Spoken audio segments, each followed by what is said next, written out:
ایک مسافر ہوائی جہاز دوران پرواز خرابی کی وجہ سے گھنے جنگل میں اتر گیا۔ جنگل کے بادشاہ نے اپنی ملکہ شیرنی سے کہا، جہاز میں لوگ زندہ ہیں۔ یہی لوگ لکڑی حاصل کرنے کی خاطر ہمارے جنگل کو ختم کر رہے ہیں۔ ان لوگوں کو ختم کر دینا چاہیے۔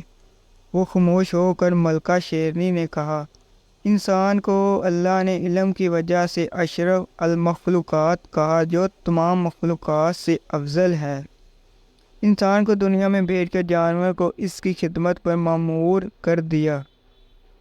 شیر بولا، انسان بہت بے عقل ہے، ہمیں مار دیتا ہے یا قید کر لیتا ہے۔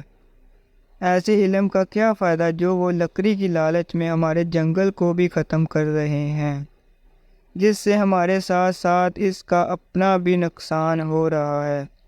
اگر ہم چھوٹے جانور کا شکار نہ کریں تو ان کی تعداد انسانوں سے زیادہ ہو جائے گی۔ اس کے علاوہ جنگلات نہ ہونے سے ماحول بھی آکسیجن کم ہو رہی ہے۔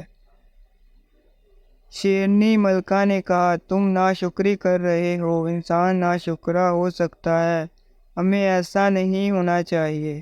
ہمیں انسان سے کیا لینا دینا؟ اگر وہ اچھے کام کرے تو اس کا فائدہ، اور اگر برے کام کرے تو اس کا ہی نقصان ہے۔